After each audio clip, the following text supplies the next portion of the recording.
մենք ստիպված ենք հաշվի նստել իրականության հետ։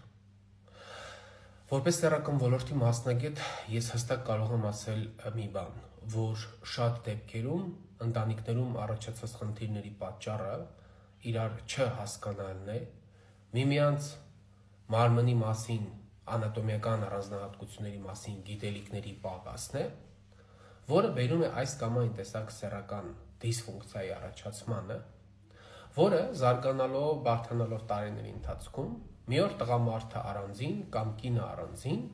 գալիս են բժիշկի, ասում են բժիշկ ջան, խնդիր կա։ Հետո հետազոտում ես, տեսնում ես, որ իրականում այդքան էլ շատ խնդիրներ չկան, ինչքան մարդը նկարագրում է, բայց փաստացիորեն խնդիր կա,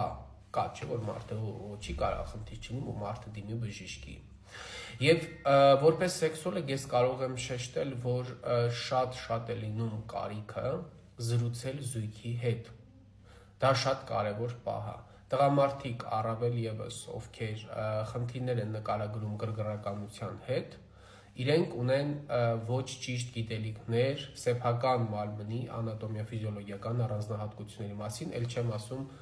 կնոջ մարմնի առանձնահատկությունների մասին, որովհետև գրգռվելու համար տարիքի հետ մեզ ավելի եւ ավելի շատ ստիմուլ է պետք, ավելի եւ ավելի շատ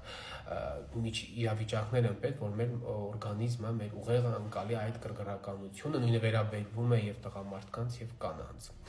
որովհետև շատ հաճախ կանայք շատ են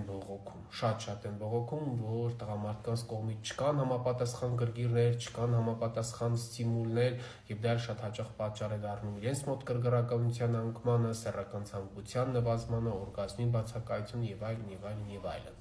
Սրանք բոլոր այն իրավիճակներն են, որոնք պահանջում են զույգային մոտեցում եւ զույգային թերապիա։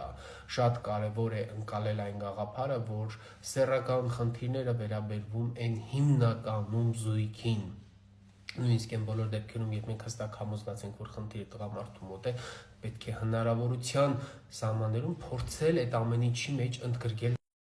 ընդգրկել նաեւ կնոջը, որովհետև դա միանշանակ բարձրացնելու է բուժման արդյունավետությունը։